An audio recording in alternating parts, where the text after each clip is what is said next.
The verdict, viewers, is all out there to see. Clear win for Donald Trump. Far more than what many people predicted was a tight contest. This was anything but a tight contest. Complete mandate coming in for Donald Trump. And like I pointed out earlier, over the next 45 minutes, we are going to speak of that one factor which was deliberated amongst the most, the gender gap. How did the women vote? Did they actually come out in full support for Kamala Harris? And if they did, why didn't it reflect in the kind of numbers that we see stacking up where Kamala Harris is concerned? On the other hand, was it the young male voter who did it for Donald Trump? Well, the woman vote was a key factor that Team Kamala thought was her card to trump Donald Trump.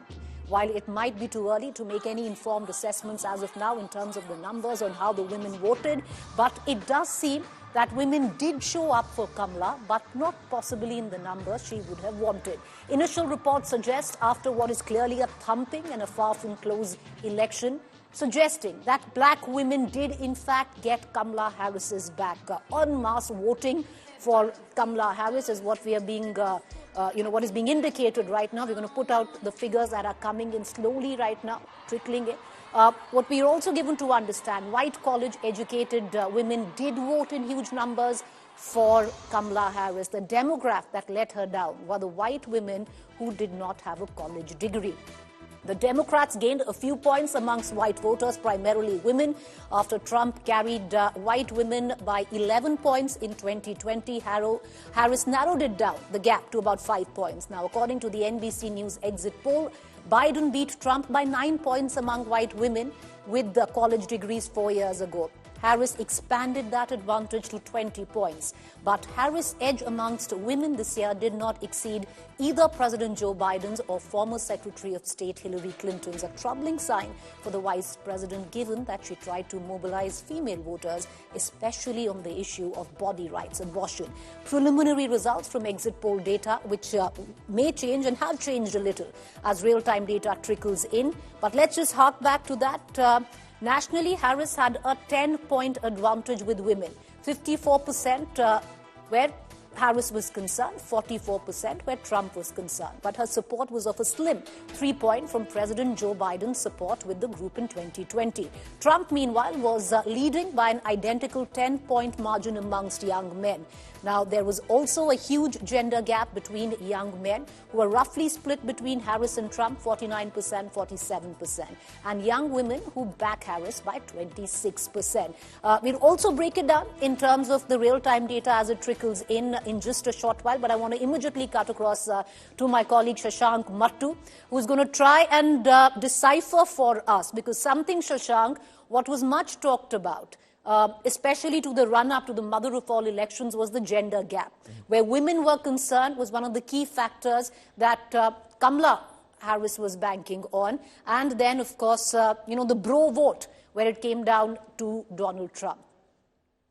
No, absolutely. You're absolutely right. That was the key issue that was being debated at all times. People said that, look, if Kamala Harris is going to have to win this election, she's going to have to do it on the back of the women vote. Unfortunately for her, those votes have not materialized. You look at the disaggregated data, and what comes through very clearly is that white women, which were really a vote bank that she needed to win, she actually lost to Trump by 5 points. She did better than Joe Biden did in the past. But that was the only segment really among women that she really performed well as white women with more education. But that's not enough. That's not what you need to win this presidential campaign. In fact, what we're seeing across the board is that she lost support among women with minority backgrounds. So black women turned out a great deal to vote for her, but Latino women and Asian women, there were declines in that level of support that Joe Biden won in 2020. And Kamala Harris, this is a big blow for her, because one of the big pillars of her campaign, alongside keeping democracy strong as well as a new, positive, optimistic future for America, was abortion rights. And across the board, you see whether it's Christian women, married women, women, even moderate women who supported abortion rights, Kamala Harris just did not manage to get the level of support that she needed to win this presidential election. So that's a major failure. And more broadly, it has repercussions for the Democrats as well, because 16 years ago, Barack Obama rode to power, became president of the United States on the back of this new coalition. He made the Democrats relevant again by getting young voters together, women voters, minorities. That was his massive coalition, and he hardly broke a sweat when he won his 2 election campaigns. Unfortunately, you see that held up for Kamala Harris, and now that's why you're seeing the Democrats are in a bit of disarray at this point in time, trying to figure out what exactly has gone wrong, why they've not got enough support among women, why they've not got as much support among minorities, the kind of numbers that they hope to get, and that is going to be a moment of great soul searching for the Democratic Party. All right, Shashank, stay with me because let's look at, some of the real-time data that is filtering in right now. Ian Bremmer, political scientist, just a short while ago put out some numbers, some data. And let's take a quick look. How did the white men vote this time around in U.S. presidential elections 2024? And viewers, this is what it looks like where the white men vote was concerned. Just pulling out the data, putting the numbers right here. All right, we're going to just, get in the numbers there, how the white men voted. Well, white men voted 34%. We're going to just get our numbers there. 34% for 39% for Kamala Harris and 59% for Donald Trump. This is how white men in America voted. Clearly, you can see that huge rise coming in for Donald Trump. A huge chunk of that, viewers, is the young male voter. Many political analysts calling it the Yamavo factor, which propelled Donald Trump to scripting the kind of win that he did.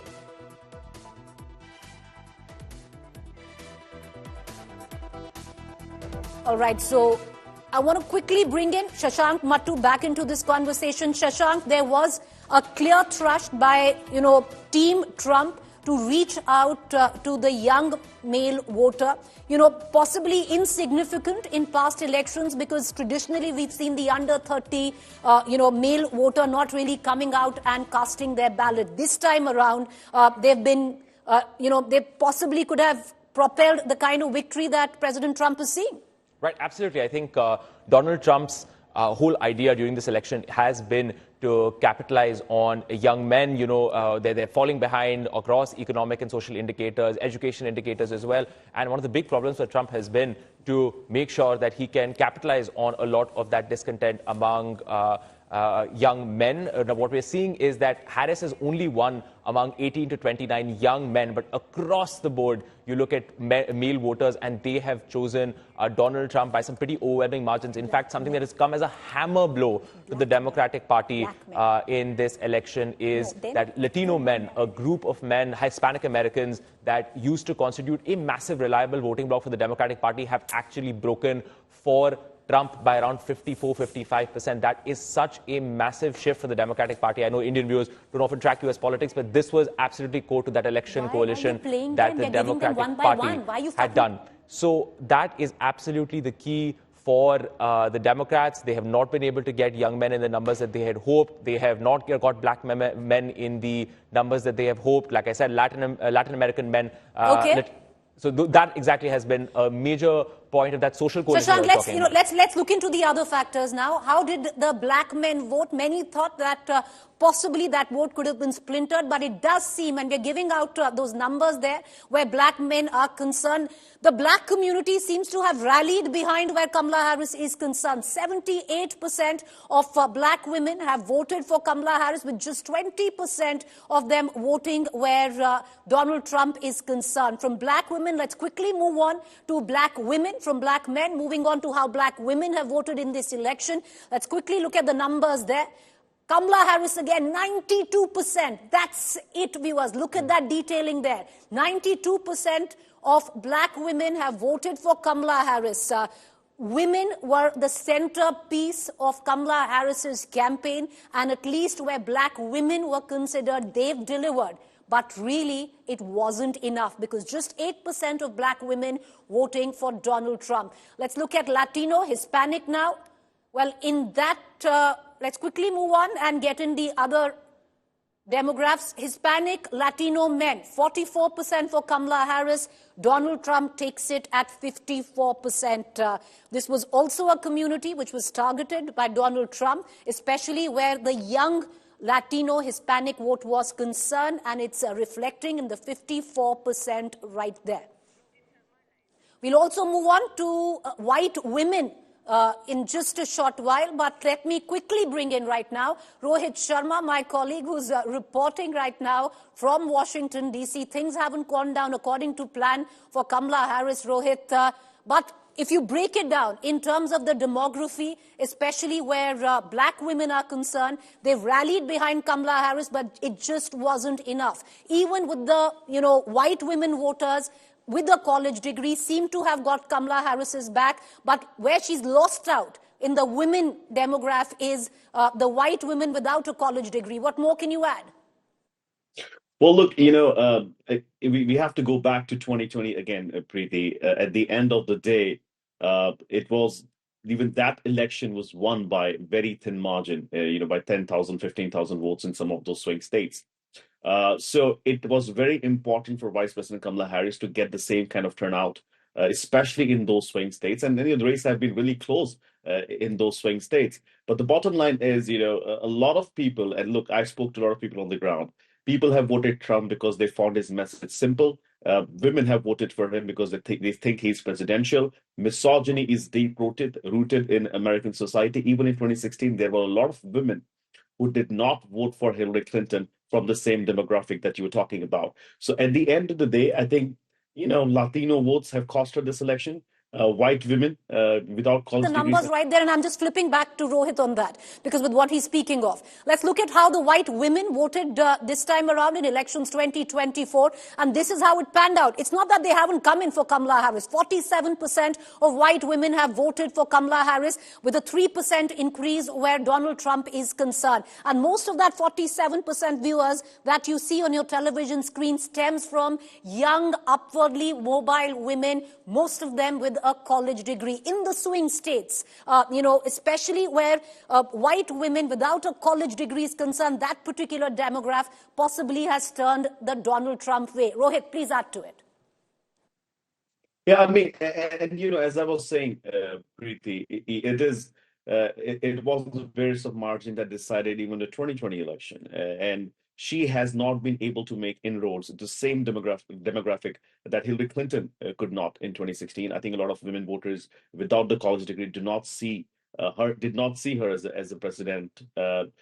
Similarly, as I was saying, misogyny is deep rooted in America.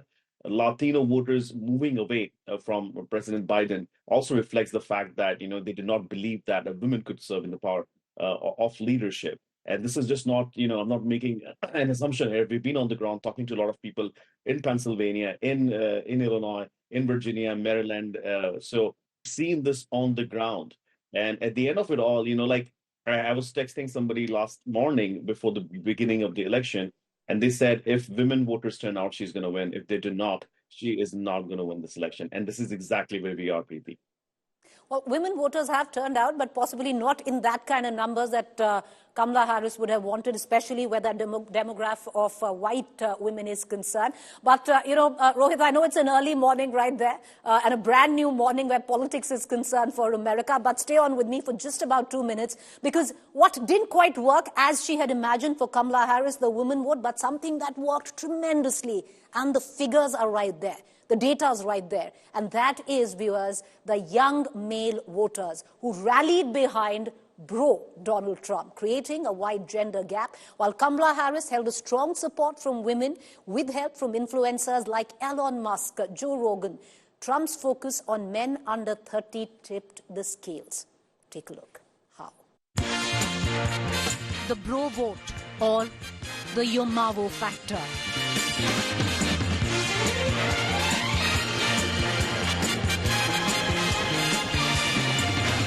Short for young male voter. The mostly under 30 vote bank, insignificant in the last few elections, but very significant in this one. Came out in full support to protect the proverbial manosphere, with Donald Trump on the ticket. Early trends indicated the political gender gap amongst young people widened since Kamala Harris became the Democratic nominee in July. Overall, the vice president was pulling more young people into her camp. But her support amongst young women was way higher than her support amongst young men. The Harvard Youth Poll indicates 70% of women under the age of 30 supported Harris, while 23% planned to vote for Trump. Amongst the men in the same age group, 53% backed Harris and 36% supported Trump. It was widely reported that American women were speaking louder in favor of Kamala Harris. The split between the genders was thought to be so pronounced that as the campaign was at its peak, the Trump team explicitly called for men, young men, to come out to vote.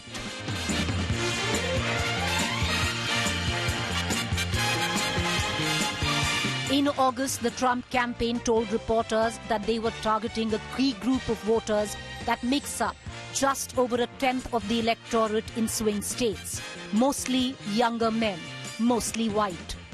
But the group includes more Latinos and Asian Americans than the general population. Donald Trump started to appear on a slew of shows and podcasts with huge audiences of young men.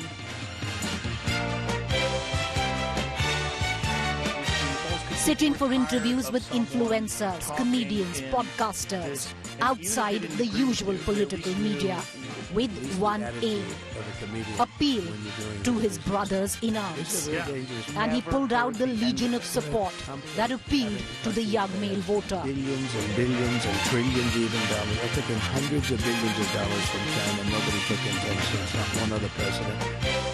And right on top, the poster boy for the young male vote was his youngest, 18-year-old son, Barron Trump.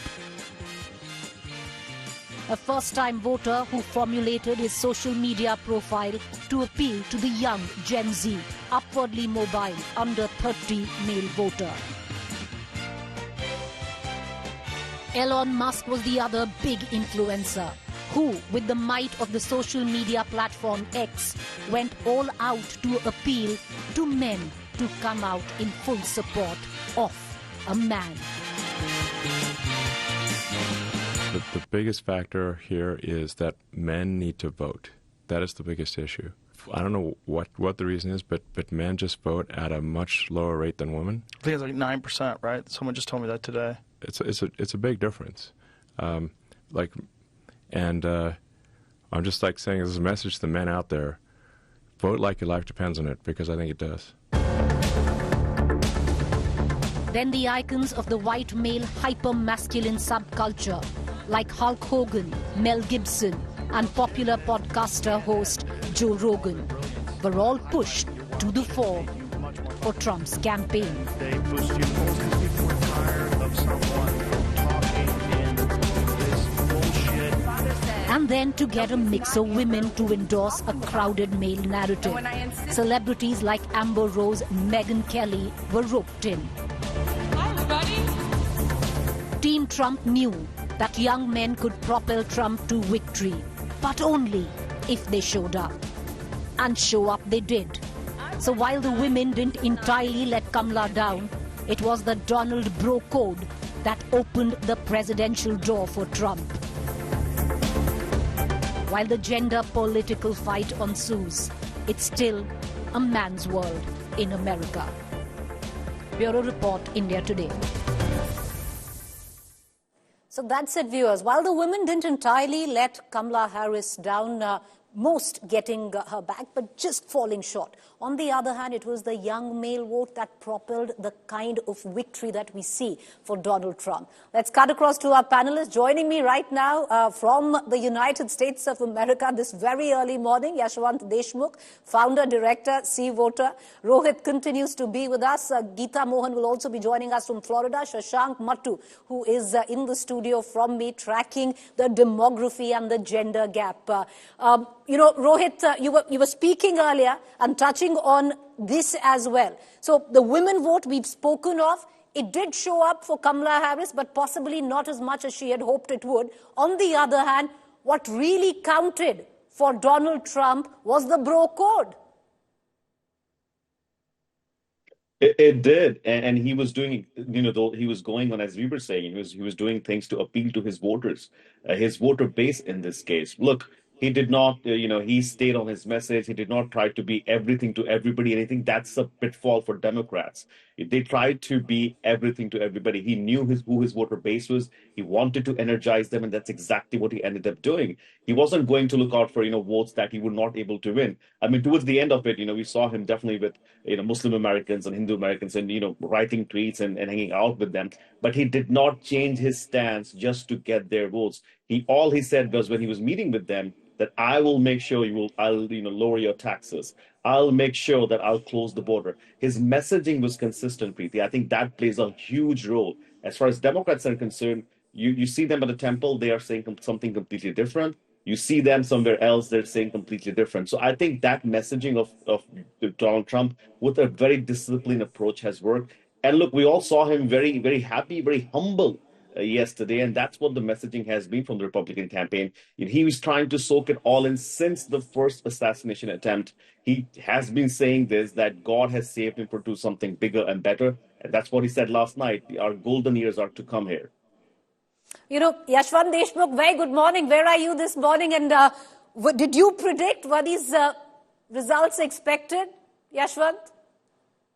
Hi, Preeti. Yeah, I'm in Washington, D.C. right now. And yes, pretty much unlike India, where there is always a complication of converting votes into seats, there is no such complication, thankfully, in U.S. But many pollsters, Yashwant, got it wrong in America also this time. No, we got it right. Thankfully so. We got it right 8 years back as well. But jokes apart, the thing is that it's very critical to understand that why exactly Donald Trump managed to carry this mandate. And, it's also critical to understand that barring females, which arguably went in favor of Kamala Harris big time, and there was a reason because of the issue of the abortion and the sensitivities around that. But largely speaking, look at the minority vote bank where Trump has made huge inroads. For the first time in history, I think Republicans have got majority of the male Latino voters. I don't even know the last time when actually Republicans polled among the black African American voters in double digits. So much so that almost every fourth male African American voter has voted for Donald Trump. Females, of course, Latino female and black females have voted for Kamala Harris, no doubt about that. But somewhere down the lane, you realize that it was all about economics. The number of people, the households who were saying that inflation is the big issue, economics crisis is real. They are unable to make their ends meet. At some point of time, it was difficult for me to say, am I looking at the data from India or data from US, that mehengai hai, berozgari hai, and to cap it all, the funny thing was, Preeti, that the nara that we have been listening in India for 10 years, Loktantra khatre mein hai, that the same exactly, that democracy is in danger. If Trump wins, democracy is gone. And somewhere, I think not only Democrats did that campaign, but they actually started believing in it, because in a very typical way, yesterday's exit poll numbers also show that while only 6 out of 10 Republican voters voted against Kamala Harris, almost every third Democrat voter voted against Donald Trump. So this was a negative mandate in order to believe that this is what we stand for. And if, God forbid, Donald Trump wins, then there would be no more democracy in US. Right. And the othering in the cancellation culture was so acute over here that following that culture, at some point of time, Democrats did not realize where exactly they cancelled themselves. Well, you're right there. Rohit, do you concur with Yashwant Deshmukh in terms of especially how the past data has played out? And adding to that, what many thought could be a racial divide, more than that, it does seem to be a very clear gender divide. Absolutely. I think, some of it, I know I was with Yashwant on the call the other day. when he was releasing this data. I think, look, at the end of the day, I don't think, Preeti, it was a, it was nobody bought that message. I don't think even in the Democrats. I think they were hoping. I think abortion was the number one issue for them. This democracy, this constitution thing. I think it wasn't. Nobody voted for or against it. I think people were worried about certain things. They were worried about some of the progressive policies. I've talked to people who were worried about what's being taught in school. I've talked to people who were worried about the restrooms where male can use female restrooms and females can do the vice versa. I think those were the issues with a lot of Latino voters because they're conservative voters, Preeti.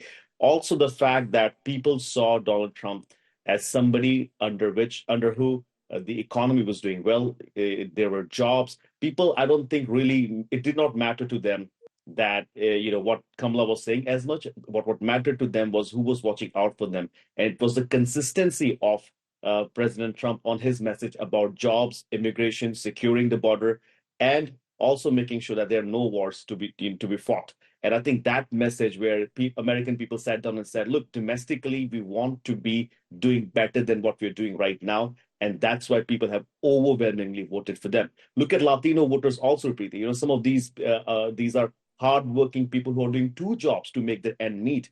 I mean, and when Donald Trump is saying, hey, you were earning a lot of money when I was president, that's true. Because post the pandemic, there were challenges across everywhere, I think, in the world. So I think he'd appealed to that and he stayed on that message. I honestly do not believe when, I'm seeing a lot of analysis from Democrats and from Republicans. They're slicing data whichever they want to, and you can do that. But I think it was mostly on economy. And as Bill Clinton famously said, it's the economy, stupid. So I think he won it on that, where he said, I'm going to make, I'll make America great again. You'll have more jobs. I'll bring down inflation and I'll secure the border. I think that is why people in America have overwhelmingly voted for President Donald Trump. So it was the economy, the gender also a fallout of that. Shashank Mattu, bringing you in, because especially where, because we're focusing on the gender divide and the, gap in this election and how debated and talked of it was. And it is somewhere down the line mirroring, of course. Economy has been the bulwark of what this election outcome is. But Shashank, you did see Donald Trump read what was going on in, the polity and change his strategy, especially where the reach out to a particular, a hyper-masculine, under 30, Gen Z male voter. Right, that was absolutely a part of the campaign. Look at the people that he brought in, right? There was Dana White, who's best known for UFC, which is a professional fighting unit. He's Joe Rogan. He, of course, went on a very famous podcast. It's very, very clearly watched. Kamala Harris, by the way, chose not to go on Joe Rogan's podcast, which, by the way, when the votes were coming in, young men were asked about why they voted for Donald Trump. Some of them said that Kamala Harris refused to come on the Joe Rogan podcast. She instead went for podcasts that targeted young women instead. She didn't show up on podcasts that are traditionally aligned with young men. This whole thing was a strategy to get apolitical young voters who did not vote in numbers that the Republican Party would have liked them to. This entire campaign was focused around getting them in, getting them to vote, because they know that for the last 30 to 40 years, or even perhaps even before that, Republicans have always enjoyed more support from men. Democrats have enjoyed more support from women. The Republicans realized that they were not getting through to younger male voters, and they chose a campaign strategy very effectively, it turns out, to target younger men. Now, among 18 to 29 men, it still seems like Harris came out ahead, but she did not win by a margin that mirrored anything like the margin that she won with young female voters. There has always been a gender divide in the American elections, but that gap significantly expanded today with young women choosing to back Kamala Harris by massive numbers, but young men really trending towards Donald Trump at this point in time. Rohit was saying something about Latino men as well, and that is really one of the big stories of this election that the Democrats are going to have to get into. These are voters who feel like they have been taken advantage of by the Democrats. It just felt to many of them that they were being taken for granted, minority voters being taken for granted by center-left parties, and that this was something they wanted to put an end to. One more thing that I wanted to say on the economy, that women, by and large, did support Kamala Harris. But you look at the economy, when you ask them, do you think the economy is doing well? those who felt the economy was doing well, which is a small number, voted overwhelmingly for Kamala Harris. But the more and more people felt that the economy was doing poorly, they in fact voted decisively for Donald Trump. In fact, for women who thought the economy was doing poorly, Donald Trump won by an 80-20 margin, which is something that you don't normally see, that kind of overperformance from a Republican candidate. So absolutely, when it came down to the economy, people voted on the basis of their pocketbooks. Kamala Harris was not able to convince moderate voters. In fact, even women who agreed with her on abortion, moderate women, only backed her by a 52-47 margin. That's peanuts. And when you talk about women who disagreed with her, they backed Donald Trump by an 80-20, 90-10 margin. So she just wasn't able to get the support that she needed on key issues. Meanwhile, Donald Trump was able to get all the support that he wanted on the economy from women as well as from young men as well. So his election strategy is fired on all cylinders. Kamala Harris has failed on most of the counts that really mattered. Once again, for the benefit of our viewers, let's, take it one by one. This is, of course, data that we've just got. Let's look at it in terms of how white men have voted this election. Once again, putting that data out on how white men voted. And you can see a 59% for Donald Trump, a 39% for Kamala Harris. Now, let's, switch the gender there. How did white women vote? Now, this is where Kamala Harris would have hoped to do better because not badly, 47% have voted for Kamala Harris, but 52% in that demographic have gone ahead and voted for Donald Trump. Now, let's, switch across where black men are concerned and where the black community comes into question. This is a 78% support coming in for Kamala Harris with just 20% for Donald Trump. Black women, and they have come out in full support for Kamala Harris. 92%, black women have voted for Kamala Harris, while just 8% have voted for Donald Trump. The devil, usually is in the detail. Here it's in the data. Like I said, the bulwark of this election win could be and is the economy, but one can't really deny the gender gap also and how it plays out. Yashwant, do you concur? Yes, of course. The gender gap was arguably the thing that actually worked for Kamala Harris. If she would have won the presidency, it would have been only and only because of the gender gap, only and because of the female voters. But look, I guess that they were so overwhelmingly kind of one-sided tracked with the female voters that they thought this is the one thing which will sail them through, which was not the case. So much so that every time Kamala Harris was asked about the economic situation, she kept on saying, we are better off. We are better than where were we 4 years back. And it's the numbers which kind of numbing, because, when they argued that it's record low 2-point-some% inflation when compared to last quarter. Now, people do not realize 2% from the last quarter doesn't mean 2% from the 4 years back kind of thing. Where people remember that, because 4 years back, if something was there for $10, it is costing them $22. That's hitting and that's pinching them. I guess yes, there was a gender gap. There has been, and Kamala Harris was completely, completely buoyant by that. But that's also true. Let's pretty yes. Also look into the fact that forget about 50 states, there are more than 2,500 counties, and not even in a single county could Kamala Harris better the lead of Joe Biden. Not a single one across entire continental USA. So that tells you a lot, where it became a one-sided thing on one issue thing. True, and in retrospect, in hindsight, it's always 2020. It also tells you how myopic the Democrat campaign was. It's very clear it's going to be Donald Trump who's going to be the 47th president of the United States of America. And this edition, we are focusing on the much talked about gender gap. In terms of real-time data that is trickling in, it clearly seems to suggest that the women did stand up for Kamala Harris, but clearly not all of them. On the other side, where Donald Trump comes into question, the young male vote did propel him to the kind of victory that we see. We're giving out all the numbers in terms of how the white men, the white women, the black men, the black women voted this election, and you can clearly see the gender divide reflect in the numbers that were. Clifford Young, President, IPSOS and pollster, joins us right now to deliberate more in terms of the data, the blueprint of the mandate that is trickling in right now. And Mr. Young, if you actually look at it, the much talked about woman vote did count for Kamala Harris, but possibly not as much as she'd wanted, especially where the white woman vote comes into question. On the other hand, the men, the bro code really stood up where the bro vote was concerned for Donald Trump. Yeah, I mean, it did materialize. And so in terms of the difference, there's about 20-point difference. But based upon pre-election polling, many were expecting it to be about 35-point difference. And so indeed it's there, but it wasn't there in the same strength and the same force that we were ultimately expecting.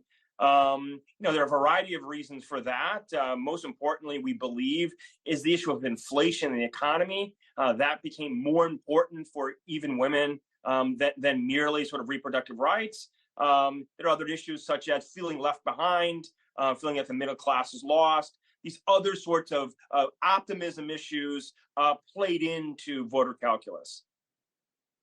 All right, Mr. Young, stay with me because, while we've been deliberating about the gender gap where this election is concerned, of course, one thing that is coming out very, very strongly is how myopic was the entire campaign of, the Democrats here, where they were counting possibly just on the woman vote, and there was so much going on the other hand where where the Republicans were concerned. But, let's just shift a little on to, because clearly we have a POTUS in order, but what about floaters? The Melania mystery. Donald Trump clearly poised to be the next president of the United States of America, and with it, the spotlight is back on the former First Lady Melania Trump.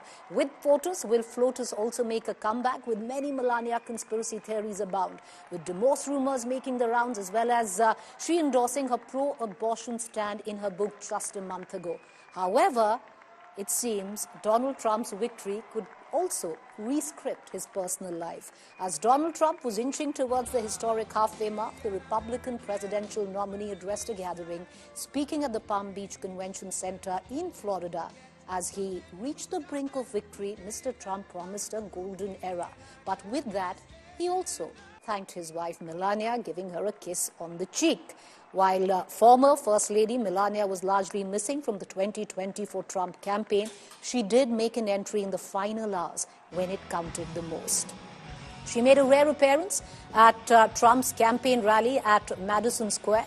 This was the first time she publicly spoke, the images that you see on your television screen, endorsing her husband in this election cycle. Melania Trump was introduced by billionaire Elon Musk about 4 hours after this rally began. And she spoke of what she called was a declining quality of life and the economics of instability. It remains to be seen what role she plays. All right, I want to quickly get in Rohit, who's been, of course, tracking all the developments. Rohit, enough conspiracy theories where Melania Trump is concerned. But, she's back. And so is the entire Trump family, the entourage. You're on mute, Rohit.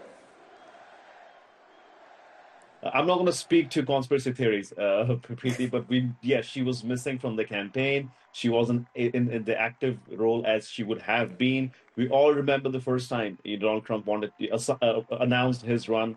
They both came down that escalator in 2015. That image is actually in the memory of a lot of people. But she was missing. She was definitely missing. So were Ivanka and Jared. They had said through their friends that they do not want to be associated with anything political in their life, and they want to concentrate on their business. So we might see them. We'll definitely see Melania in the White House, and she had a very active role, at least with the social activities that White House does every year round. So we'll probably see her a lot at the White House. However, we do not know if Ivanka and Jared, who served as advisors to President Trump, would come back in those roles. And for a lot of people who I've spoken to have said they would rather have them because they were working as guardrails for some of the impulsive things that Donald Trump wanted to do. He would listen to them before making that decision. In fact, it was Ivanka who convinced President Trump on January 6th to go ahead and to release a video message and also put a tweet out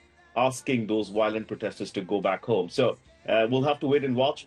But family's certainly coming around, and now he's the next president of the United States. So I would doubt if they would not.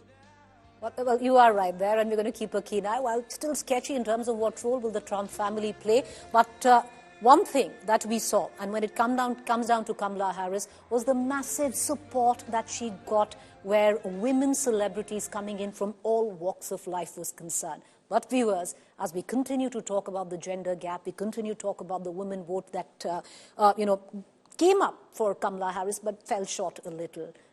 Take a look of all the stars that came together for Kamala Harris, but the stardust just didn't quite settle for her.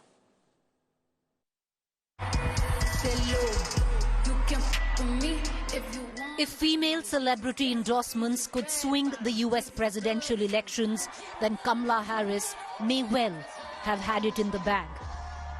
But not only did she not have it in the bag, there was a fair distance between the bag and that coveted historic win. Woman star power failed to power Kamala Harris to be the first woman president of the United States of America. The all-important woman vote, though, did rise for Kamala, but it just wasn't enough. And it just wasn't enough, even if the superstar Spangled Sky spoke for championing women's rights with a Harris vote. We are so happy to be standing here on this stage as proud country Texas women supporting and celebrating the one and only Vice President Kamala Harris.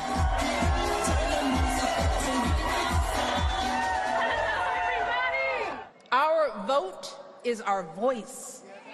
It is our power. Then we have the power to choose a leader who will see us. She sees us, and she will do her mighty best to serve all of us. But Kamala Harris joining the race, she changed my mind completely. If his definition of protection is making sure our daughters have fewer rights than our mothers, then I don't want it! I'ma keep on running 'cause the winner don't quit on themselves. The Goliath of all influencers was one of the first superstars to endorse Kamala Harris with an Instagram post. But even the Taylor Swift phenomena fell short of politically influencing the electoral mandate. And then, post-Taylor, it was a blitzkrieg, cutting across cultural racial fault lines, women with agency, women with power, women with influence, women united under the banner of being woman, with Kamala Harris on the ticket. The lineup of support was what electoral dreams are made of. The result, not quite. The stardust just didn't settle in time for Kamala. Bureau Report, India Today.